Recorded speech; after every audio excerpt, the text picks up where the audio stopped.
y no puede ser deformación, porque deformar es alterar la forma de algo perfecto e inmutable. Y nuestro cráneo no es perfecto, y nuestro cerebro tampoco es perfecto. Tiene que crecer, evolucionar así, con el crecimiento, alargarse el cráneo. ¿Ah? Y ellos lograron acelerar ese proceso, los neurólogos andinos, y que hacían operaciones de alta cirugía craneana también para curar enfermedades mentales, heridas de guerra, y ahora hacen las mismas operaciones los médicos actuales, sino que les llaman craneotomía, y tienen una sierra con que cortan el cerebro así, igual que hacían en el Perú. ¿Ah? Sacan ese trozo del cráneo y lo guardan ahora. Y entonces curan si tiene derrames en el cerebro y todo eso. Y luego ya otra vez, cuando está mejor el cerebro, le ponen otra vez el trozo de cráneo y le suturan ahí para que se cierre la herida. A eso hacen ahora. Y antes ponían un disco de oro en la clase dirigente. Y si era del pueblo, le ponían un trozo de calabaza y se cicatrizaba perfectamente. Lo que pasa es que los ladrones de tumbas han robado esos trozos de oro o de plata que les ponían allí cuando hacían esas operaciones de alta cirugía. Y no era de cualquier manera, sino que tenían un arsenal para hacer las operaciones quirúrgicas. Tenían gasa, algodón hidrófilo, suturas, la coca como anestésico y cicatrizantes como la sangre de drago, que es de un cicatrizante pero poderosísimo, que ahora lo venden ahora incluso aquí en España en los herbolarios, porque para curar las úlceras cuando tienen cáncer y les dan estas radioterapias, la gente se muere porque les queman dentro del estómago. Y han descubierto que tomando gotitas de sangre de drago, se cierran las úlceras, se cicatrizan. Por dentro y si tienes heridas por fuera.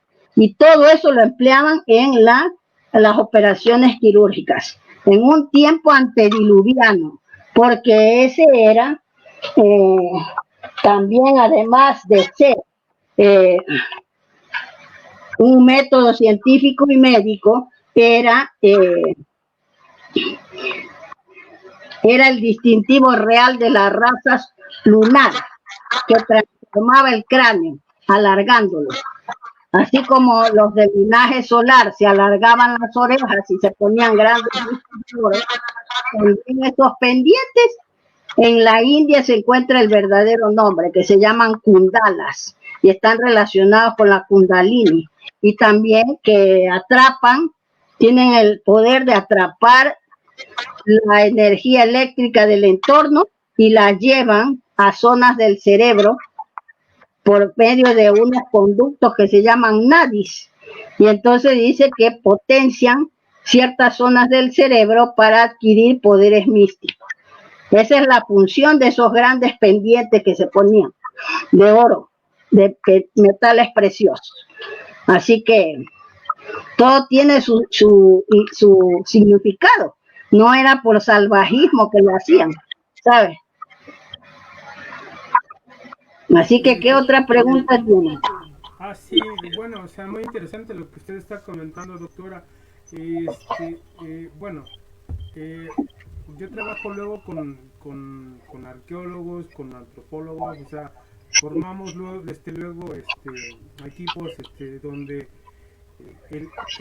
o sea, si hay algún descubrimiento, el arqueólogo es el que dice que se debe de excavar, o sea, él es el único autorizado como tal. Y si se encuentran restos, pues está el antropólogo físico, Ya.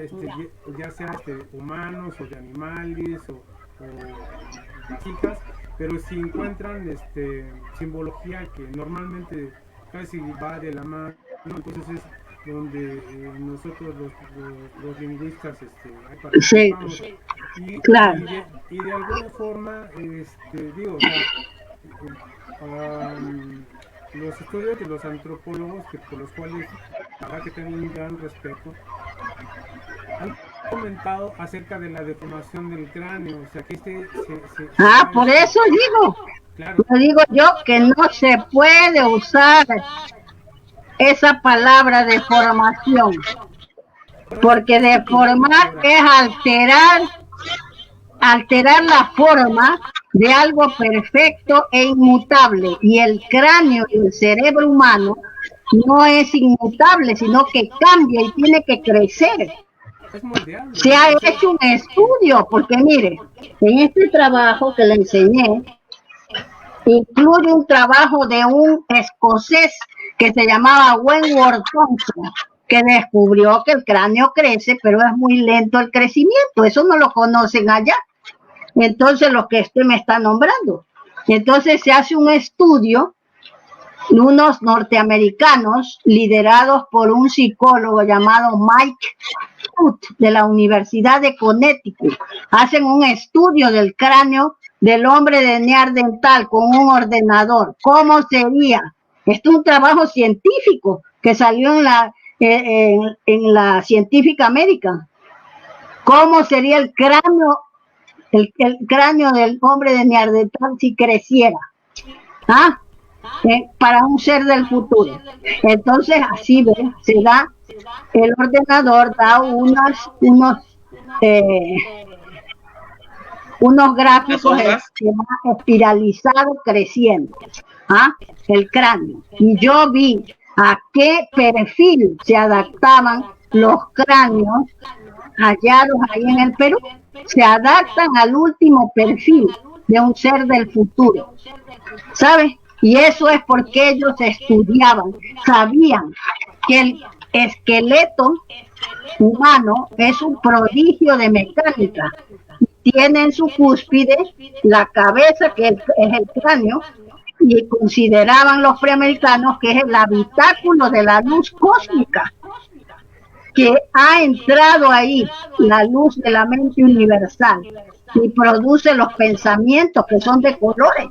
Por eso habían elegido el cuarzo para hacer las calaveras que se encontró Mitchell ahí en Honduras, y se la regaló a la hija adoptiva, la calavera, que es articulada la mandíbula, y es de cristal de roca, y no saben con qué tecnología la han hecho, ¿sabes? Porque dice que tendría que ser con un diamante y con una tecnología avanzadísima el haberla esculpido. Y no escucharon el testimonio de los nativos, porque los europeos siempre los han utilizado solo para que les lleven los equipos cargando de sirvientes, pero nunca han estudiado las opiniones de ellos, que son los que han heredado ese conocimiento. Y ellos decían que esa calavera tenía más de 3.000 años, ¿sabes? Pero no les hicieron caso. Y hasta ahora es un misterio cómo han hecho esa calavera.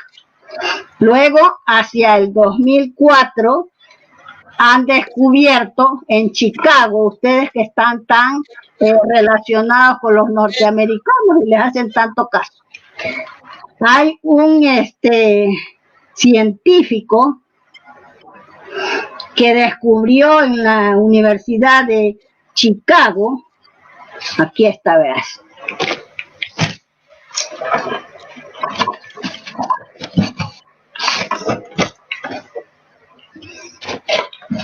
Que no se ve, está muy pequeño el artículo aquí. Bruce Lang, del Departamento de Genética Humana de la Universidad de Chicago, descubrió que hay un gen del cerebro que él le ha puesto de nombre SPN, que es el que produce la evolución cerebral. Cuando falla ese gen, se llena de agua el cerebro y se produce la hidrocefalia. Él ha descubierto así un gen clave en la evolución de la mente. Yo he hecho un estudio profundo de esto, ¿sabes? Para demostrar que no era una moda de los salvajes. Incluso los mayas y aztecas y los toltecas tenían esto como para distinguirse como una raza superior, ¿ah? En la transformación del cráneo, que no es deformación, eso hay que corregir y no permitir que sigan diciendo lo mismo. No es deformación, deformar es alterar. Deformar es alterar la forma de algo perfecto, y no tenemos un cráneo perfecto ni un cerebro perfecto.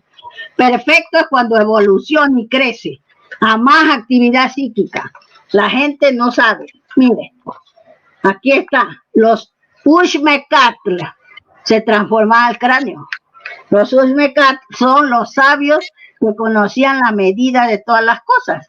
Y se creía de que esto les daba el aspecto de seres superiores, el tener un cráneo alargado. ¿Ah? ¿Por qué? Porque el cerebro crece y ellos practicaban todos los sistemas de yoga, que yo he hecho un trabajo de todo eso. El yoga es de los Andes y se había creado para potenciar la función química de las neuronas cerebrales. Pasa eso. A más actividad psíquica, más evoluciona el cerebro. Pero la gente solo pasa viendo televisión, no lee, no piensa, no hace ejercicios mentales ni nada, ¿sabes?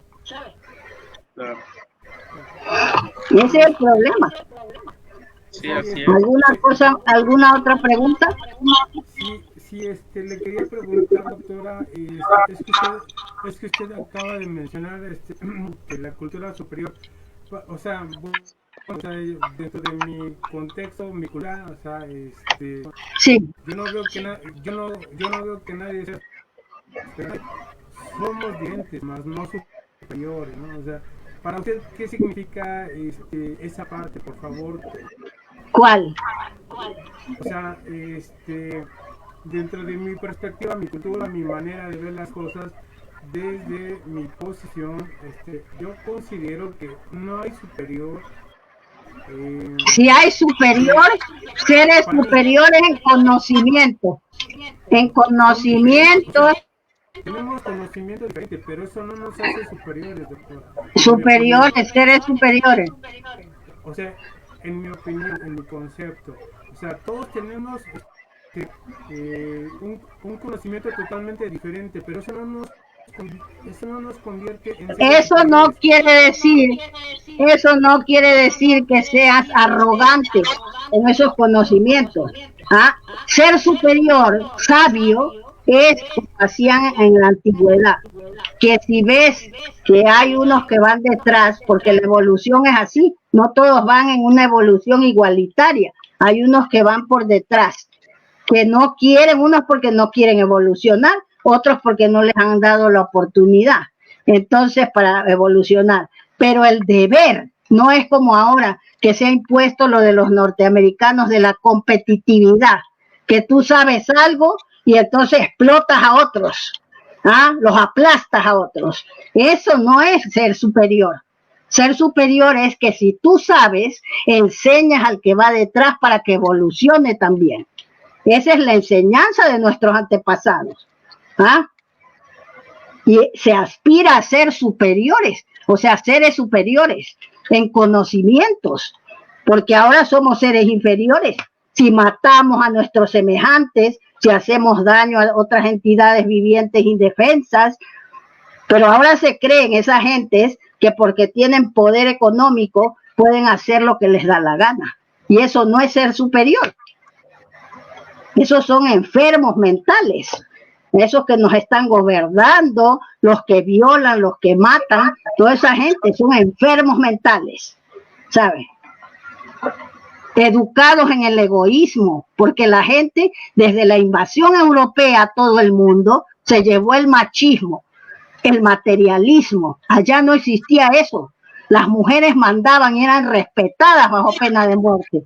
Ellas no vivían en ciudades. Mira, le informaron a Carvajal, que acompañaba a Orellana, que ellos querían saber quiénes eran esas mujeres, porque como asaltaban las aldeas del Amazonas, que les pagaban tributos a ellas, Entonces mataban a los hombres y se quedaban ahí acostados en las malocas comiéndose todo lo que tenían los nativos y descansando. Entonces las mujeres y niños que huían se fueron a quejarse a las amazonas, no a las amazonas, a las mujeres que se llamaban Icamíabas o grandes amas, que eran la dinastía lunar que gobernó desde la era antediluviana y la era de plata en los Andes.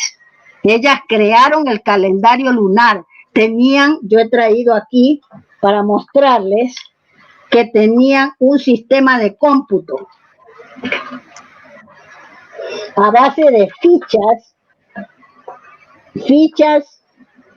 de arcilla, primero de piedras de colores y luego, mira, aquí están, de piedras de colores y luego de arcilla, ¿sabes?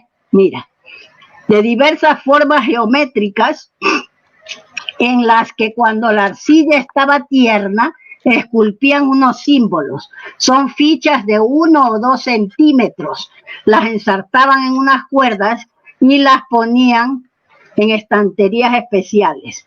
Eso se llamaban muyukipus. ¿Ah? Con eso ellas registraban la información y tenían un sistema de cómputo. ¿Y qué eran estos sistemas? Este sistema era un ordenador ecológico, ¿sabes?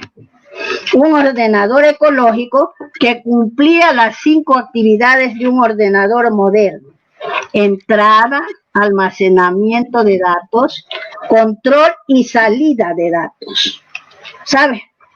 Entonces, con esas fichas, con ese sistema que se llamaba muyukipus, con ese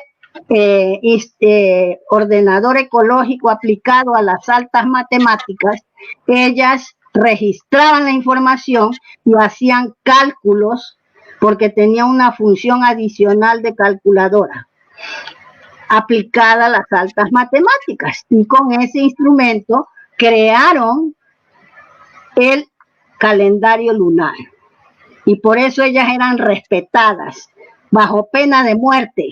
Eran mujeres independientes que vivían en 70 ciudades amuralladas.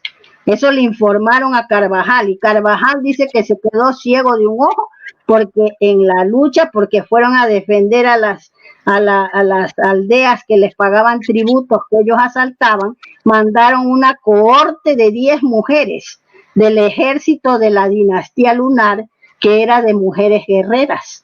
Entonces allí les dispararon y los sacaron huyendo a los españoles. Eran grandes arqueras y lanzaban las lanzas, y eran especialistas en eso, unas mujeres guerreras. Los sacaron en fuga a los españoles. Entonces ellos se quedaron con esa idea de saber dónde estaban esas mujeres. Y un informante les dijo que vivían en 70 ciudades amuralladas y que no permitían que entren ahí hombres ordinarios. Solamente iban a pagarle los tributos que eran en productos, porque allí no se usaban monedas. Entonces se entregaba a una funcionaria que abría el portón, y entregaban a ella los tributos y no podían pasar allí. Y entonces dice que solamente durante el Koya Raimi, que era un festival dedicado a la luna, que era el festival de las mujeres, admitían que las mujeres guerreras fueran a raptar unos hombres, los hombres más hermosos de las etnias que les pagaban tributos, y se los llevaban a la fiesta. Era otro tipo de hombres, porque entonces dice que estaban, pues, yo ahí me he dado cuenta de que ellos aplicaban el sistema de las abejas. ¿Saben? Que la abeja reina tiene un órgano sexual que se llama espermateca, y con ese órgano tiene 2 tipos de óvulos. Unos que ella autofecunda y de ahí nacen los zánganos, y otros que son fecundados por los zánganos y nacen las obreras. Una vez que ha cumplido su labor el macho, lo echan de la colmena, y todas son hembras, las abejas. Y entonces las amazonas, es decir, no las amazonas, así les llaman los españoles, pero las mujeres del linaje lunar, que forman la dinastía lunar, hacían lo mismo, o sea, los llevaban a estos jóvenes a las fiestas y entonces allí tenían una parte de la población, no todas, relaciones con esos hombres. ¿Ah? Y entonces ya cuando terminaba la fiesta, hacían otra ceremonia al mes, porque era un mes que duraba, el Koya Raimi, el mes de septiembre, dedicado a la luna, que era la diosa de las mujeres. Entonces luego hacían otra ceremonia en el lago dedicado a la luna, y había unas submarinistas que se metían allí al fondo del lago y sacaban una arcilla que se solidificaba en contacto con el aire y hacían unos talismanes que le entregaban al amante de despedida. Y ellos se iban tan contentos con su regalito y no les, como ahora en esta época, que los hombres de ahora son diferentes y una mujer le dice que ya no los quiere, la matan o le pegan, le dan una paliza. En cambio, los hombres iban muy contentos y conservaban ese talismán con orgullo, ¿sabes? Porque hay un explorador inglés que dice que visitó el Amazonas y él cuenta que dice que ahí sacaban las etnias que él visitó a mostrar algunas de ellas ese talismán que dice que un antepasado de ellas había estado con esas mujeres. Después, cuando nacían los hijos, si era varón, se lo entregaban al padre que lo crió. Si era mujer, se quedaba con ellas y la instruían en las instituciones superiores de la dinastía lunar, donde estudiaban las ciencias de forma elevada y las artes. Así que esa es la historia, ¿sabes? De esas mujeres que los curas ocultaron el papel de las mujeres, que ellas gobernaban, ¿sabes? Ellas eran las líderes y pilares de la organización comunal. Y los curas las violaban. Y el doctor Romero Vargas Iturbide, que pudo entrar al Vaticano, que era mexicano, él dice que violaban a las mujeres clavándoles los pies. ¿Por qué? Porque ellas eran mujeres independientes y no se dejaban. Entonces les clavaban los pies para violarlas. Los curas. Y luego Guamán Puma de Ayala dice que las mujeres eran respetadas bajo pena de muerte y él denuncia en el segundo tomo de su obra, que se llama Nueva Crónica y Buen Gobierno de este Reino, de 1535 al 1615, algo así. Esa obra se salvó y está aquí en Dinamarca, en el Museo de Copenhague. Así que ahí dice que el segundo tomo, que cada cura tenía un harén de 20 mujeres, con 15 hijos en cada una. ¿Sabes? ¿Por qué hacían eso? Porque querían crear una población que defienda la iglesia, que esté de parte de ellos. Y así ha sido. Donde había un templo de los nativos, lo echaban abajo, lo hacían polvo y ahí levantaban las iglesias, ¿sabes? Así que pasa eso, pues eso se ha olvidado, el papel de las mujeres. Las mujeres gobernaban y allí pues por eso buscaban la unidad y se hicieron comunidades, no eran imperios. La gran comunidad de naciones andinas, de los 4 suyos, las 4 regiones, o sea, estaba organizada de acuerdo al orden cósmico, porque en el 1969 recién los astrónomos modernos reconocen que se habían equivocado y habían dividido el universo en 3 regiones y que habían descubierto que estaba dividido en 4 regiones. Sin embargo, en el Popol Vuh dice que cuando los creadores, los dioses que vinieron a organizar el universo, trajeron la cuerda de medir y dividieron el universo en 4 regiones. Y por eso el Tahuantinsuyo es la gran comunidad de los 4 suyos o 4 regiones. O sea, ellos desde épocas antediluvianas sabían todo eso. Las grandes astrónomas, ellas prevén lo que se va a caer la luna Kenos.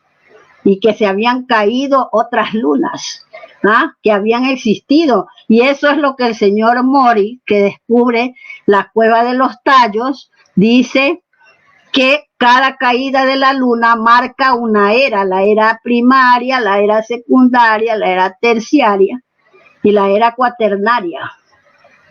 Porque todos los seres que se mueren en ese tiempo cuando caen las lunas, porque dice que habían habido 4 lunas que se han ido cayendo, se acercaban hacia la Tierra y se caían, y entonces pero se iban cayendo poco a poco, y dice que por eso ¿cómo se llama esto? No se morían los animales y desaparecían, sino que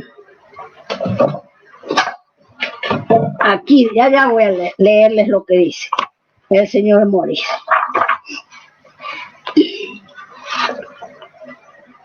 Se fosilizaban. Los organismos vivientes solamente se fosilizan durante el milenario proceso de la caída de una luna. Y estas caídas de las lunas se han confirmado con el estudio de un astrónomo moderno llamado Hans Orbiger. El señor Morix sabía todo eso, entonces dijo que los restos de la caída de cada luna nos indican las épocas geológicas del planeta. Por eso encontramos una era primaria, secundaria, terciaria. Los organismos vivientes solamente se fosilizan durante el milenario proceso de la caída de una luna. Normalmente se pudren y desaparecen. ¿Ves? Eso dice él. Así que tenemos eso, que no hay que olvidarse del papel de las mujeres. También las mujeres hicieron los libros de los mayas y aztecas. Ellas eran las que tenían la industria del papel, y que los de la National Geographic han sacado hasta un libro de los libros mayas, y los pintores de ese editorial sacan a los hombres pintando allí, es decir, haciendo los libros de papel plegables. Y eso es mentira, porque son las mujeres las que tienen la industria del papel, para hacer los libros, hacer papel para vestidos y papel para ofrendas a los dioses. Así que ahí se les pilla que mienten los historiadores oficiales, ¿sabe? No dicen la verdad. Bueno, los historiadores siempre han manipulado la escritura, doctora. O sea, desde mi perspectiva no hacen buenos trabajos, ¿no? O sea, yo también critico mucho a los historiadores porque no la hacen desde una perspectiva como debería de ser, y siempre la andan manipulando. O sea, de hecho, todos los trabajos que he encontrado sobre ellos, a mí en lo personal no me agradan, ¿no? O sea, la manipulan a su conveniencia, o sea, no sé en qué se basen, ¿no? O sea, muy respetable, ¿no? Pero es que ellos se basan en los cronistas y no salen de eso. Ellos perpetúan todas las infamias que han levantado los cronistas, que eran hombres analfabetos salidos de las cárceles. Cortés dicen que era licenciado, pero eso es falso. Por eso que había estado solo 3 meses estudiando en la Universidad de Alcalá de Henares, algo así, estudiando castellano, que el padre lo metió ahí porque era un chico díscolo que no quería estudiar, y había estado estudiando ahí 3 meses y se escapó y se fue en un barco a América. O sea, ¿qué licenciados eran? Pero los españoles hacen su historia a su manera, pues los curas, que han sido los que han hecho esa historia. Ellos fueron los que se tomaron la labor de hacer la historia así. Y claro, difamaban a los nativos diciendo que eran salvajes, brutos, para tener una razón de decir que han ido ellos a civilizarlos. Pasa eso. Y la cuestión está que por eso yo, para hacer estos trabajos, he partido de cero y no tomo en cuenta lo que ellos digan, ni sus crónicas, ni nada, porque todo eso es a medias y inventos de ellos. Y entonces, para perpetuar, a salir ellos, pues, el sistema colonialista de enfrentar a los pueblos para que se peleen, entonces entraban ellos como salvadores, como árbitros, ¿sabes? Aquí en Europa mismo se sabía ya eso, que los romanos todos utilizaban ese sistema y ellos hicieron allá igual, los españoles. Divide et impera, era el lema de los romanos. Y ellos tampoco eran cultos, los romanos, apenas sabían unas fórmulas matemáticas que contaban con los dedos y eso.